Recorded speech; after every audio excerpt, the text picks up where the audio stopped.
So let's jump in. Terrific. So, just a few agenda items and introductions.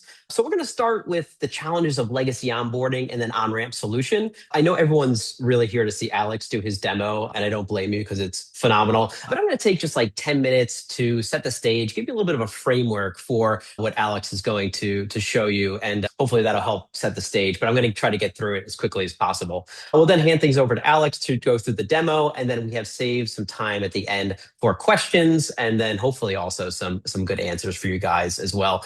By way of introductions, my name is Matt Calabro. I'm on the product marketing team here at OnRamp. I've been in product marketing for a little over 10 years, which is a little frightening, mostly in legal tech software, and then most recently in cybersecurity. And I've been at OnRamp here for a little bit over 6 months now, which is very exciting. And I love it at OnRamp. Of course, one of the reasons I love it is all the people I get to work with.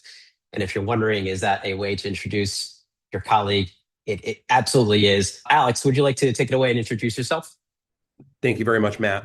Sure. So yes, like Matt said, my name is Alex Margolis. I am our sales engineer extraordinaire over here at OnRamp. It's really just, my role to make sure that everybody understands the full technical capabilities of what our platform has to offer. Additionally, just a little more background on me. Before I came over and joined, the dark side that is sales, I did spend the first half of my career in post-sales running implementations, everything from, 24-month long massive EHR deployments to 40 simultaneous 4-week long churn and burn projects and everything in between. So I've seen a lot, I've done a lot on that whole post-sales implementation side. I've been in your shoes, and I'm really excited to talk to you about how OnRamp can make your lives a heck of a lot easier. Beautiful. Thank you, sir. Appreciate that. And a couple of housekeeping items also before we jump in. So number one, we're going to record today's session. That's mostly so we have it to send you guys after the call. So expect an email probably in the next few days of the recording. If you have any questions, you should see on your Zoom window a little Q&A box. Go ahead and put your questions in there at any point during the session. We'll see those on our back end here, and then we'll be able to answer them either through text kind of in the moment, or we can also save them towards the end of the call. So feel free to, again, any questions you guys might have, put them in there. We'll make sure they get answered. And then as an icebreaker, if you're interested, just throw in where you're joining us from. We know we have customers and prospects all over the country and the world. And so we'd love to know where folks are joining us from today. And so with that, let's take a little bit of a step back and talk about the state of onboarding as it exists sort of traditionally, right? And our contention is that it's broken. Right. And how do we know that? And we know it because we go as OnRamp, go to CS leaders and we ask them what's working, what's not. And what we found is that 62% of customer success leaders say they lack real-time visibility into their customers' progress. 1 in 3 admit they really don't know at all where their customers are in the onboarding process. And we know that the number one cause of customer churn is low adoption due to poor onboarding. And why is that? Well, the fact is there's just so many touch points and too many that they overwhelm users, right? So you have a customer and they are presented with a laundry list of things that they need to do in order to get the product properly onboarded and successfully manage the change management process. They have things like finding and uploading data. They have to schedule different calls with external teams, internal teams. There's finance, there's setup of integrations. They have to bring in the engineering team. They have to get training from your team and they have to train their team. There's credit checks, working with sales. The list goes on and on. It's just way too much for one person to handle. And not only are they trying to do this sort of in a vacuum, they have to do it on top of all their regular work that they have to do as part of their day-to-day job. And as we all know, everyone's so stretched thin. And so what happens is customers are presented with all this and you get stalls. What we think is basically that customers tend to stall most frequently when they don't know what to do now and they don't know what to do next. And the problem is when you have all these different touch points kind of put on them at one time, they are not sure where to go next. And that leads to them saying, hey, you know what? I'm just going to get to this later. I have more important things to do. And that, of course, later becomes much later. And then that leads to a stall that leads to low adoption. And so it's really going to cost you it's costing you delayed revenue, right? So every week of extended onboarding is delayed time to value for the customer and deferred MRR, depending on your revenue model. It's also delayed revenue in terms of the cost for your headcount, right? Because you're have a team that's onboarding customers. The longer it's taking to get one customer onboarded is time that could have been spent onboarding a net new customer. You also have customer churn, right? We talked about this earlier. The number one cause of churn is due to poor onboarding, right? So customers who struggle during onboarding are 3 times more likely to churn in year one. There's also team burnout, right? Because you have all these manual processes that prevent your CS team prevent them from scaling without adding headcount as well, right? So you look at all those different things that a customer has to do. And the challenge is now you have to walk them through every step of that. And it's just without a centralized system, it's very challenging to know where each person is. We saw those in our first stats there. And so what you find is that your CS team is constantly chasing down where people are, what they need to do next, and fielding questions that could be answered much more readily. And then also loss expansion. So poor onboarding experience, that just means fewer cross sells, fewer upsells, and fewer referrals. And so onboarding to us, it's not just a process, it's a revenue multiplier or a revenue killer. And so rather dramatically here, we ask, which one is it for you? And so when we look at OnRamp, what we try to do is let's go back for a minute. We try to take all this stuff here, and I'm gesturing like you can see my hands, all this stuff here, and we try to pull it into one system. And we present it in a way that makes it very understandable, step by step, and digestible for the customer, right? So instead of having dozens of points of reference that they need to see and interact with, they have one, right? All this stuff, the different teams they have to interface with, the different systems they have to integrate with, the different processes that they need to, and steps they need to fulfill. All of a sudden, it's not, hey, I got to find this sheet here, and I got to email it to this guy, or is it this person? I'm waiting for this person to get back to me. It's all done through one centralized hub. And we provide that centralization in a few different ways for both customers, for the end users, and also for your teams, right? So for the end users, we provide right time, right fit experiences through a customer portal. So we have this we guide customers through a branded portal. It centralizes all the training content, the tasks, communication, cross-team collaboration into a self-service hub for friction-free progress, right? So that gives customers better experiences. It increases adoption rates, and it also leads to higher NPS and CSAT scores for you and your team. And for your team, they can take control of onboarding from word go. I mean, it's so simple and also repetitive because they can look at, okay, so what worked in the past? Let's have that as a process to move forward with. So things are they're much more familiar with every step in the process, makes everything much smoother. So we look at playbooks across teams and systems. Customers are engaged at the peak of their excitement because you're able to get them engaged almost immediately through playbooks you have pre-built and can launch as soon as that contract is signed.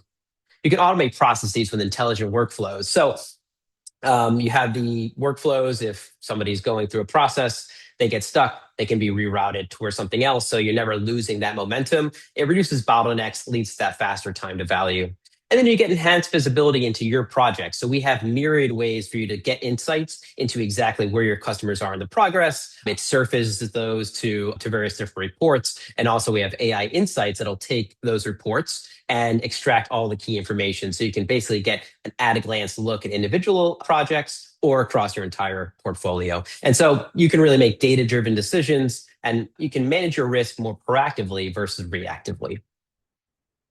And so this is a little bit of a sneak peek. And so we're adding agentic AI to the OnRamp platform. This has not been announced yet. It'll be formally announced in several weeks. You guys will hear a big splash about it. But I want to preview it here for you because basically what we're going to be doing is taking all that stuff I talked about, right? That whole engine that undergirds the OnRamp platform, and we're going to be supercharging it with agentic AI. And we're going to have agents that are across 3 buckets initially. So number 1, agents for your customers that are going to live within the portal. They're going to get customers real-time contextual guidance to exactly where they are and get them exactly what they need to reduce friction without any need for your team to take action on that. We also have agents for your customer-facing teams. So they're going to work with the teams who work with your customers. So they're going to monitor and follow up with all the accounts. So they'll see, oh, wait, this account is going a little bit quiet, or they're a little bit past a specific deadline, or a deadline is coming up. They will proactively take steps to nudge that customer or send them notes to make sure that, again, you're not losing that momentum.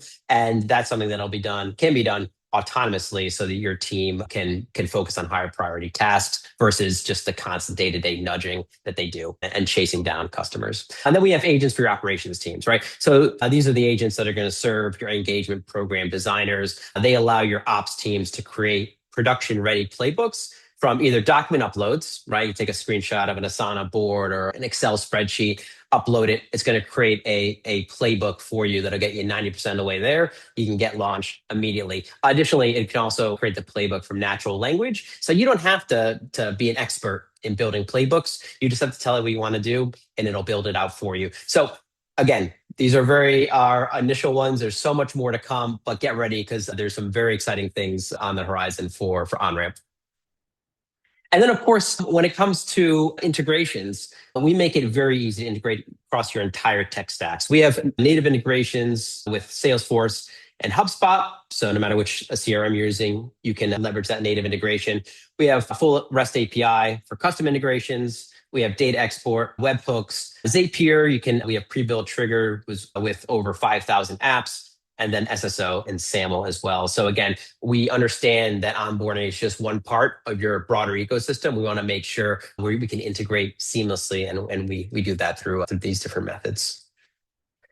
And of course, you're dealing with your customers, you're dealing with your own data. All that stuff is highly, highly important to keep it protected. And so we do that with industry-leading security, SOC 2 compliant, HIPAA, CCPA, GDPR, the list goes on, external user provisioning, enterprise SSO, right? So we want to make sure that you know that all of your data and your customers' data is protected with best-in-class security.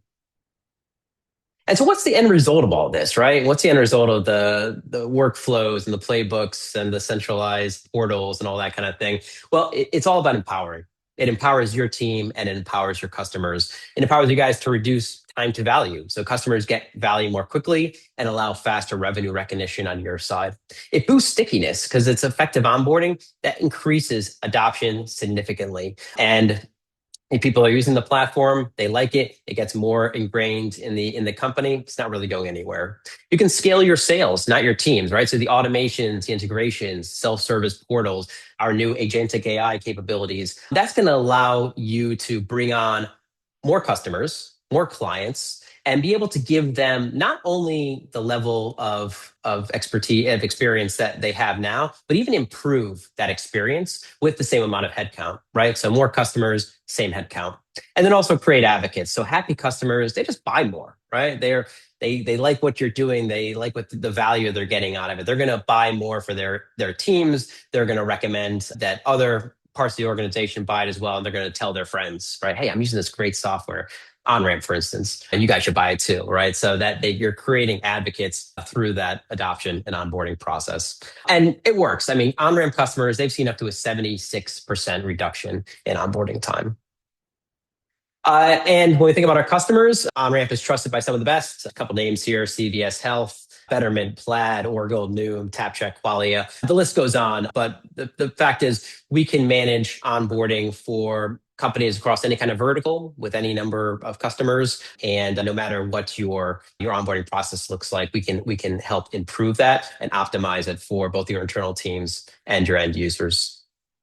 And so if you guys are ready to turn onboarding into your competitive advantage, listen on, because I'm going to hand over the reins to my good friend Alex here, who will actually take you through the product and lead you on a demo today. Again, if you have any questions at all, please put them in the Q&A. I'll see if I can get to some. And then again, we have some time at the end to make sure those get answered. So Alex, I'm going to head on to the next slide and let you introduce our Velocity team here. And then I'll hand over the control to you, sir. Wonderful, Matt. Thank you very much. So yes, just wanted to quickly introduce a couple company names and a couple unique individuals that we are going to be talking through here today. This way, once everyone knows who the players are, it'll be a lot easier for me to start throwing around names and company names, and everyone will be able to follow. So bear with me as I use some fun annotate features on the Zoom screen here. So Velocity is going to be the internal on-ramp users. That is their role. They are the sellers and the company that is going to onboard Acme, their new customer. Chris Clinton is our primary point of contact over here at Acme. He's that main person. And he's been buying from Andrew Allen, the AE, Andrew, the AE at Velocity. And then they're going to go on a little journey. And then we're going to wrap up talking from Mandy, the manager's perspective at Velocity. Mandy is the manager of the implementation team. She owns the on-ramp platform at Velocity. So it's really going to be her who has driven the entire journey that both Andrew and Chris are going to go down in the next few minutes. Other than that, Matt, if you stop sharing your screen for 1 second. Oh, yes, sir. There you go. Should be all Thank set. you. All right, we are off to a good start. So we are currently logged into Velocity's Salesforce environment. We are logged in as Andrew Allen, Andrew the AE over here. We are currently on his open opportunity for Acme, selling the Velocity Connect software. And we're selling to, as I mentioned, our primary point of contact, Chris Clinton, Chris the customer. So Andrew and Chris have been talking for a while. They have already gone down that whole process of all the demoing and the POCs and the security reviews and RFPs and all the negotiations and the redlining and procurement and all that fun stuff. And so now Chris has already sent in that DocuSign. They have agreed to sign the deal. And so Andrew gets to come in and do his favorite thing, mark this opportunity as closed won. There we go. The confetti cannons start shooting off and streamers start coming down from the ceiling, and they're playing victory songs in the office and ringing the gong, all the fun stuff that the salespeople do when they close a new deal. Now, on the flip side, what all of you guys here in the audience, what you guys all know is that whenever that new deal comes in, that means a whole new batch of work has just dropped on your plates. And so there's going to be a journey that we all have to go through, even just to kick off an implementation, right? So I want everyone to kind of think about, like, what are all of those steps that happen from this exact moment of deal gets marked as closed won to the actual kickoff call happening. And feel free to throw a couple of those bullet points. I mean, some people it could just be immediate. Some people it could be, 2 weeks worth of stuff that has to happen. Feel free to throw that into the chat so we can all kind of see and talk about it a little bit. Because what's happening right now on the on-ramp side is on-ramp is actually looking for a trigger in Salesforce. The trigger can be anything. It can be any standard or custom value on any standard or custom field on any standard or custom object in a CRM. I'm showing Salesforce. We have a native integration with Salesforce. There's also a native integration with HubSpot. It'll work the same way with either. But I'm going to keep saying Salesforce just because that's what we're looking at. So any standard or custom field on any, or value on any standard or custom field on any standard or custom object, that can be used as that trigger point to say, it's time to kick off a new implementation project. And so what has already happened here is OnRamp created a brand new project with all of this information coming across from Salesforce, even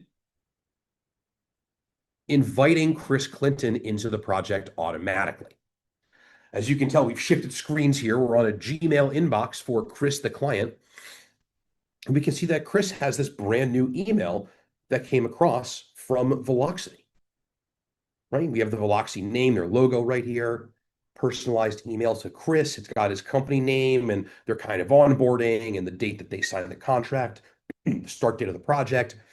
And all Chris has to do now to get into that implementation project is click this big, in this case, magenta-ish colored button.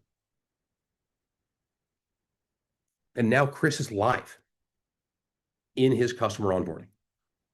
He signed this deal like an hour ago and already has full access and visibility into his customized project plan.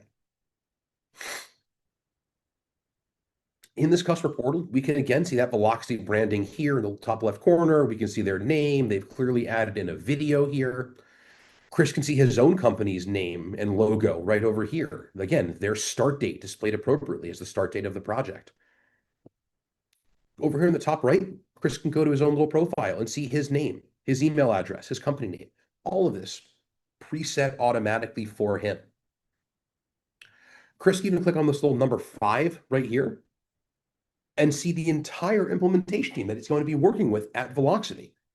From Chris's perspective, this has all been fully built out for him already, right? He can look in here and see that clearly he's going to be working with Izzy James, Izzy the implementer. She's going to be that project owner, that main point of contact. Matt, you like the alliteration there? I saw the smirk. Down here, he can see Andrew Allen, right? Andrew, his AE, the guy he's been working with for the last couple of months, getting that deal closed. Mandy, the manager, is here as that escalation point. Even if there's some development work, we have Dave, the developer, right here as well. All of this preset for him within a couple of seconds. But over here on the Acme side, it's just Chris, right?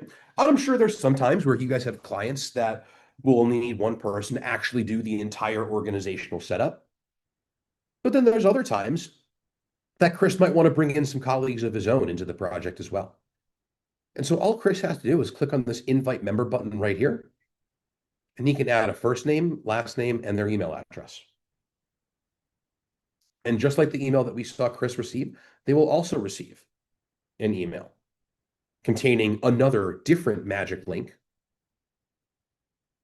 That way they can log into the exact same project without any username or password, making it as easy and simple as possible for your customers to see their side of the implementation.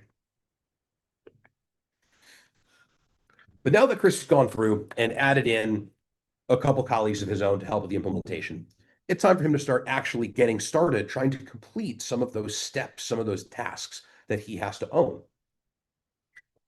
So where is Chris going to first click? In this box right here, it says next task, watch me, owned by Chris Clinton, get started button. We're going to click get started.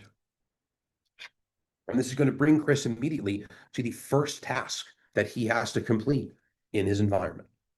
In this case, it's watching a welcome video. Hey, welcome to Velocity. Embedded straight here from YouTube. Chris can play this natively within the portal itself. Hit complete task. There's going to be a nice big digital burst of confetti. It says good job. It's marked as completed. Chris gets that nice big dopamine rush. He's feeling good. He pats himself on the back. And he can hit continue and move immediately on to the next task that he has to complete.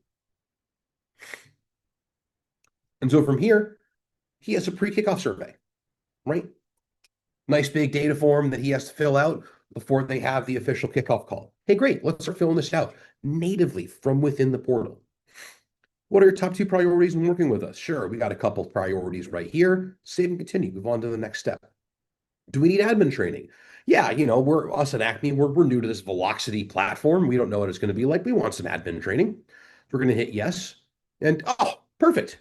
Amazing. They're clearly there's some conditional logic, some branching logic, something in place here that tells me, Chris, like this is a responsive kind of platform. I said I need admin training.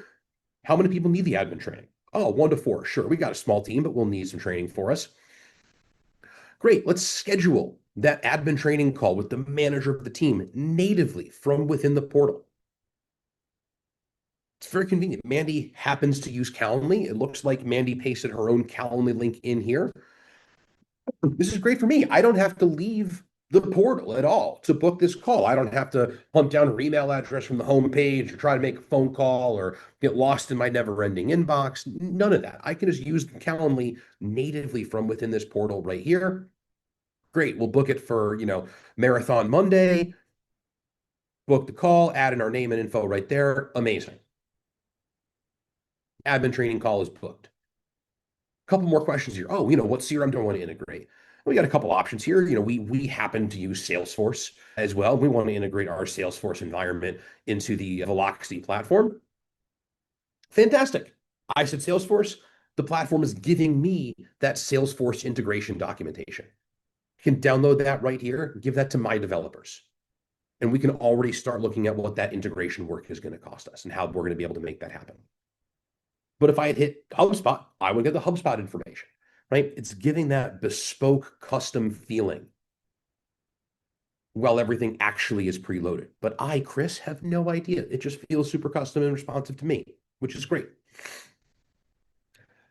It looks like the last step here is a user list template.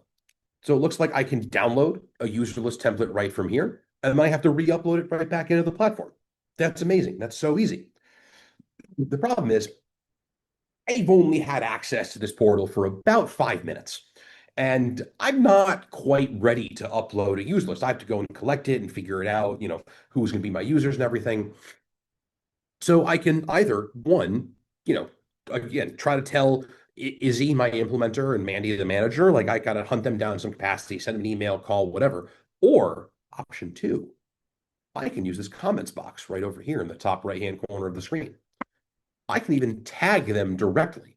I can tag Izzy and say, I need some time to get my user list and hit save. And this is actually going to notify Izzy in multiple ways. One, it's going to appear in her side of the OnRamp portal. Two, it'll appear in the reporting in the OnRamp portal. Three, it can send her an email. And four, it can even integrate with Slack or with Teams and generate a notification for her in that work IMing platform. There's a whole slew of ways that we can notify the internal team about any comments coming in on projects. It'll say who made the comment, what project it was a part of, even what task this comment came in on. Anything that we can do to make it easier for Izzy to know where Chris had a problem so she can go in and give him the right help at the right time. And then when she goes and responds back to that comment, it will appear right here for Chris.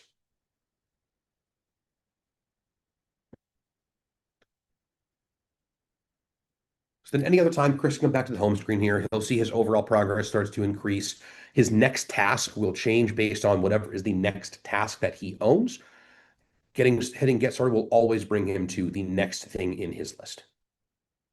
So he can leave, he can come back, and the platform is going to drive him to the next most important activity he should focus on. Now, while all of that is happening in the customer portal for Chris, more things are happening on the internal Velocity side.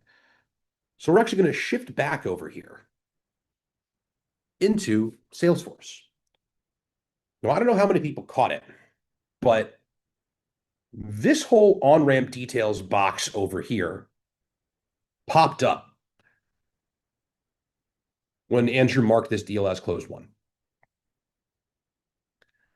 That's just due to some Salesforce permissioning stuff, right? Velocity chose to add some optional custom fields into their Salesforce environment in order to show on-ramp information.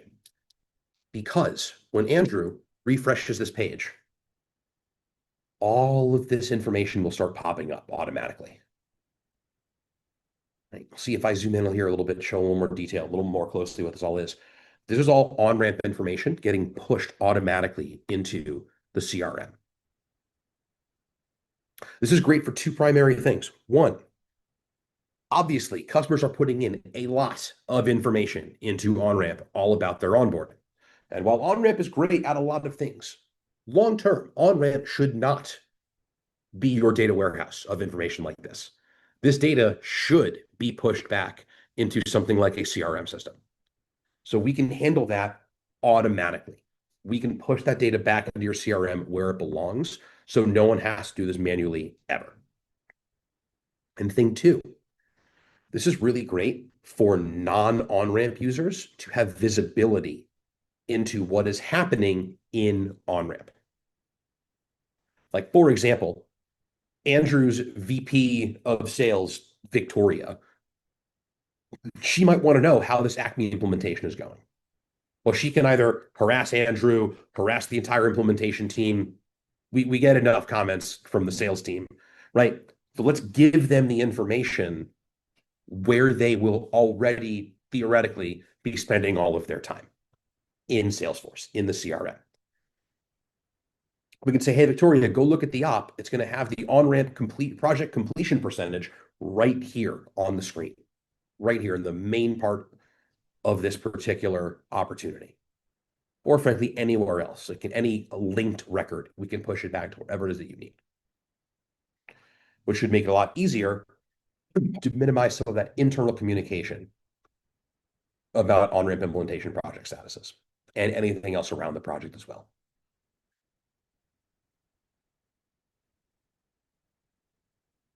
So that's the end of the story. That's the Chris and the Andrew experience. But as I mentioned before, someone had to build and structure this entire experience that the two of them went on. And that person is Mandy, Mandy the manager.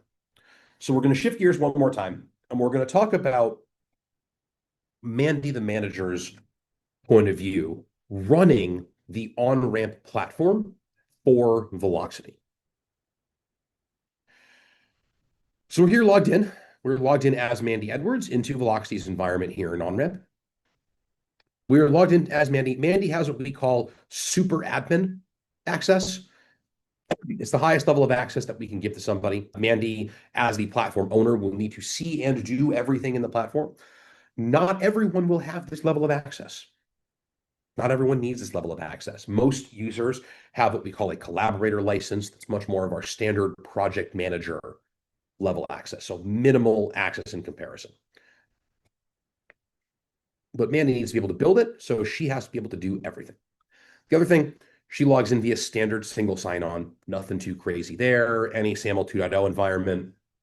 Couldn't be an easier integration for us. So in order for Mandy to actually build this whole journey, she has to build it here in the library. The library is where we will store our different project plan templates and all of the components underneath those. For us, those templates are called playbooks. We see on-ramp customers utilizing these playbooks in a variety of different ways. Some people do it based on customer size. Or is it an SMB customer versus an enterprise customer versus strategic? Some people will do it based on level of service package that's been offered. Did they buy a low touch or no touch onboarding?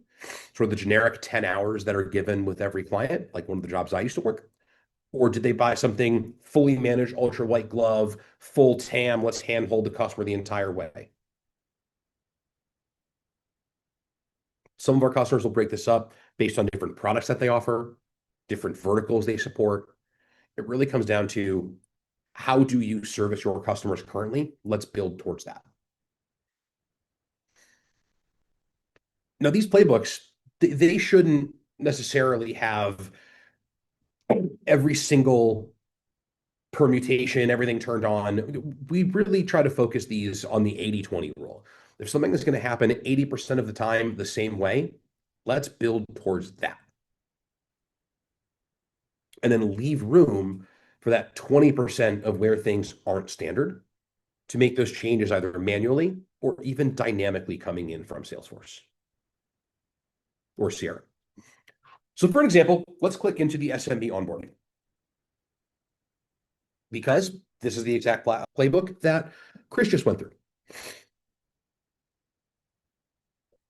So as you can tell very quickly, this is not just one gigantic list of everything that needs to happen. It's not this like massive flow chart full of arrows going in 17 different directions. The organization here is very, very simple. For us, the playbook is that high level, but then we have 3 smaller levels as well, building a little hierarchy within our tool. The next layer down is what we call modules. For us, those are like the big checkbox milestones in an implementation. Sales handoff and kickoff prep is a module. Introduction is a module. User account creation and setup is a module. Below that, we have our tasks.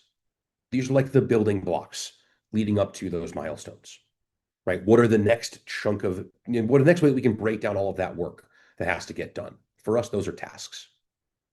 And then below that, we have our subtasks, which are the individual units of work, right? The individual questions that we are asking people to answer and individual fields of data to fill out, right?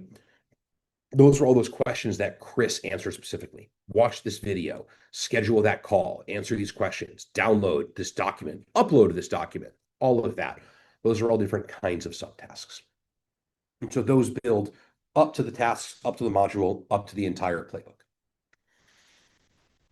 The reason we've structured everything this way is because we want to make it as simple as possible to dynamically customize an individual project from these playbooks. And we can do that because we don't just store the entire playbook in the library. We can store modules in the library.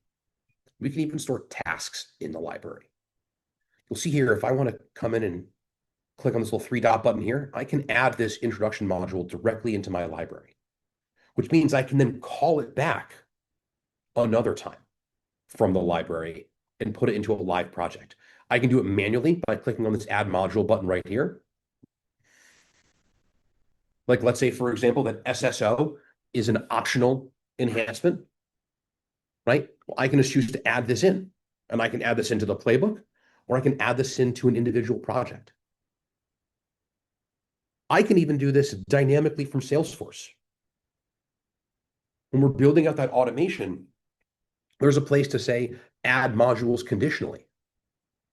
And from there, I can say, hey, well, if my products purchased field contains single sign-on, then add the SSO module to the live project.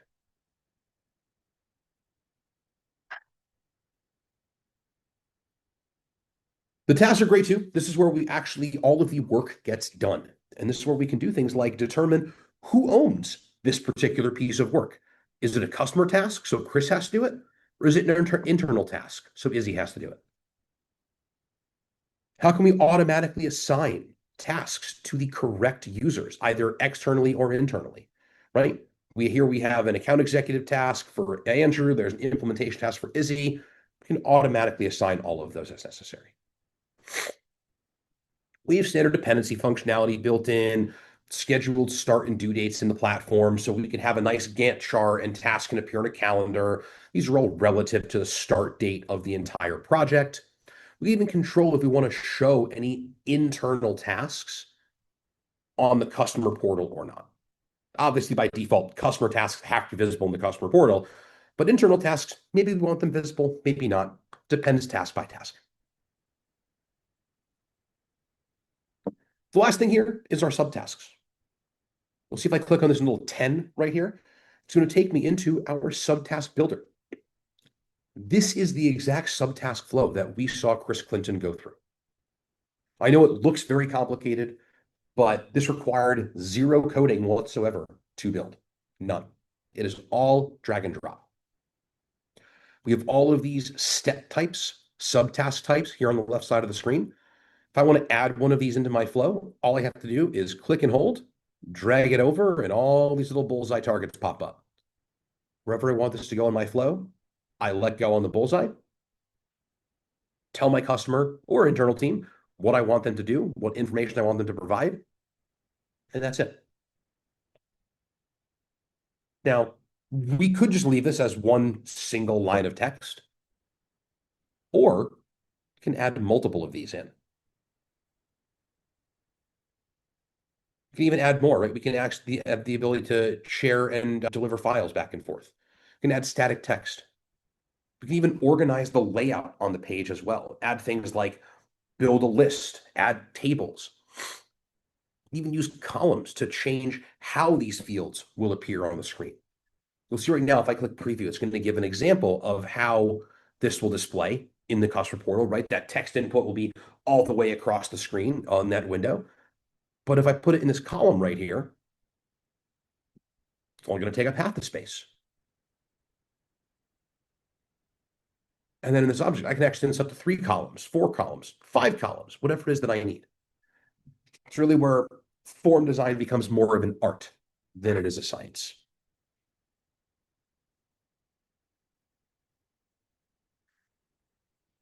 This is also where we can do things like control that branching logic. Do you need admin training? If no, skip this whole section. Tax day is tomorrow, right? It's the same way TurboTax works. Did you buy a house this year? No, great. Don't worry about, new home ownership taxes. But if yes, hey, let's ask some follow-up questions here. Branching logic's in place. Even the way to embed those third-party links, iframe them natively within the portal. There's no hard integration with Calendly. Just paste in a URL. If the source, the Calendly in this case, allows for third-party websites, OnRamp, to iframe their page, great, we can do it. Super easy. We see this used a lot for calendar booking links, for help center documentation, LMS tools, external forms, Jot forms, Google Form, etc. Lots of ways to use this embedding functionality.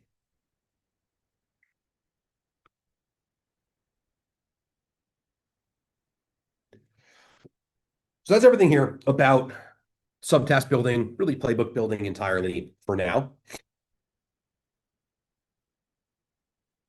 So let's talk a little bit more about some of the automation side of things. So we saw a little bit about what those automations look like in practice, right? How can we utilize Salesforce to create a project in OnRamp? How can we take OnRamp data, pump it back into a CRM system? Those are both native integrations with Salesforce and with HubSpot. And we're going to talk about the outbound automations first, because those are actually contained here on the playbook. What I want to do is come in and create my trigger. When do I want to send information back into CRM? Typically, we see things like when a project, module, or task is completed. It's usually a good time to update statuses back in a CRM system. So click into one that we've already built out here, but great. That was that watch me task. This is actually the exact automation that we saw.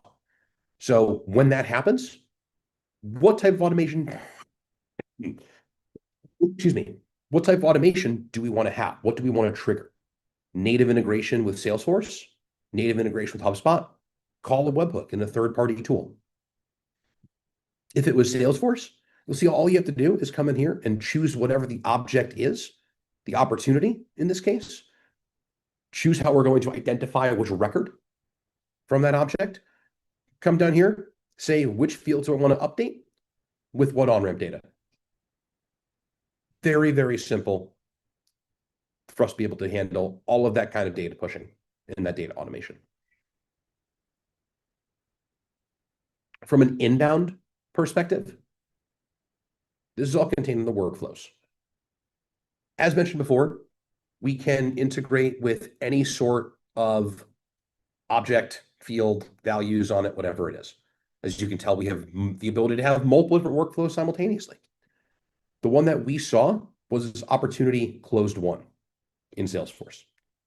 Now, this all looked very complicated, but again, just like with the outbound automations, we're going to break this down quickly here, step by step. First, what is the trigger? The Salesforce opportunity stage gets set to closed one. In this case, with an amount greater than 0, just to ignore any $0 renewals or anything like that. Then what happens? We're going to configure a project from a playbook.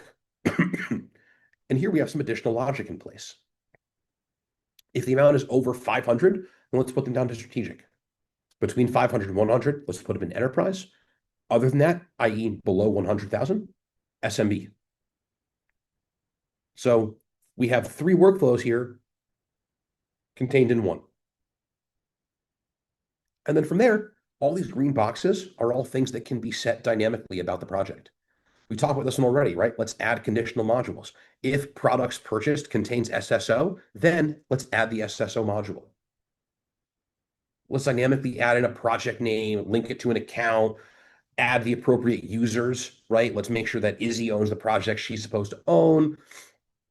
We can add in dates, add in our internal users, our external users, configure data fields, bringing in custom information from Salesforce that we want to store here in OnRamp.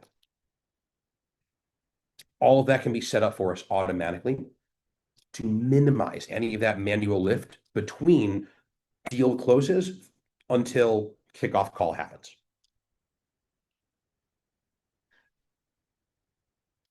But now that we have all the automation set up, we have our projects built out, or our playbooks built out, we can actually come in and see an actual real live project. And this is that exact project that we just created, right? We're looking at it from the internal perspective right now. This is where Izzy would come and manage everything about her live implementation. It's going to look and feel pretty similar to what that playbook just showed. But in this case, we have all of our assignees here automatically set. We have real live dependency statuses, task progress bars, start and due dates actually set, not just relative. All of this is set for us ahead of time based on the information coming from the project, coming from the automations, coming from your CRM system. And because we have all those dates, we can look at this from a calendar perspective. We can look at this in a Gantt chart. We can even choose to move dependent tasks as a group. So if things start to push, we can actually push multiple tasks at once. Really, really convenient to be able to manage these projects in bulk that way.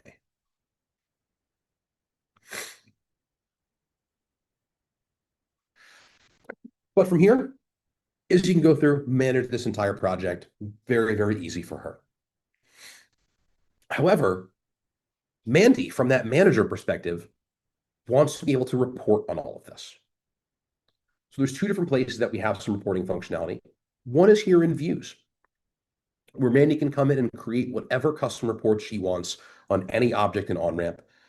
Makes it easy for her to do things like, I want to check out all of my in-progress projects, everything that my team owns, right? How can I do that? Well, I can come into this, filter this down by all projects where the status is in progress, and group this by account health. And then by playbook, because based on how they onboard, different customer brackets, different customer tiers are different playbooks. So she can get a really quick glimpse into all this information about her projects, which projects are at risk, which are fully off track, which ones are on track and going great. All visible right here at her fingertips in a fully customizable platform. We also offer our AI-powered insights. This is some of that brand new stuff Matt was alluding to a little bit before with some of our new AI functionality. But we've revamped our entire OnRamp sponsored reporting section, our insights dashboard, where now we can do things like have this project owner workload report that's fully interactable, giving me a list of all projects with automated AI live chat and automation happening over here on the side. So in real time, OnRamp is going to analyze the dashboards right here, provide key findings, and even recommendations on how best to handle the data in the reports that it can see.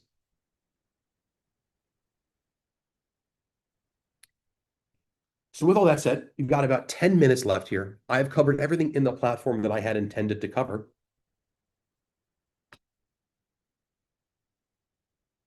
So Matt, what kind of a Q&A do we have going on? We'd love to answer some questions. If you guys have any questions about the platform, throw them into that Q&A section, please. We're happy to talk and answer what we can. Yes, absolutely. Cool. Thank you so much, Alex. I've seen Alex give that demo like 11 times and it just seems to get better every time. And it's great. He's a master, as he said. He tells me that every day. So let's see. Yeah, we had a question from Chad that came in. Do you support secure e-sign forms natively or through third-party connections like Adobe Sign? I did put a tentative answer in there, but I'd love to hear your thoughts on that, Alex. And then additionally, Sydney was wondering if DocuSign is also available. So I'll leave that to you. Perfect. So yes, we do have a native integration with Adobe eSign. So we can absolutely work with you to Chad to figure out exactly how you want to get those signatures coming in through the platform driven out to your customers. We also have, as one of those form types that we were looking at before when I was shooting a bunch of them into the subtask, we do have our own signature capture as well. So we can actually collect our own signatures. Sydney, we do not have a direct integration with DocuSign the same way that we do with Adobe eSign. However, I'm about 90% sure off the top of my head that DocuSign supports embedding within that iframe. So on a live project, you can actually paste in the appropriate, you can actually paste in the appropriate DocuSign link that you want someone to iframe open and sign natively from within the portal. Perfect. All right, great. And I don't see any other questions. If anyone has any last questions, we can leave the chat open for another minute or two. But I'll just use this time to thank you all very much for joining us today. Again, if you have any questions like moving forward, if there's anything we didn't cover, if you'd like to hop on for a one-on-one with Alex at any point, just let us know. We're happy to coordinate that, make sure you see exactly what you need to see to understand how it's going to work for your specific use case. We understand everyone has, very, specific ways that they work, and it's hard to fit all of that into a kind of one size fits all demo. So we'd love to give you a little bit more of a personalized look at the platform as well. So with that, I don't see any other questions. So I guess we can give you guys a few minutes back. Thank you again for joining us. We're going to send out the recording at some point in the next day or two, so you'll have access to that. But in the meantime, thank you all very much again for joining. Have a wonderful day, and we will see you guys soon. Take care.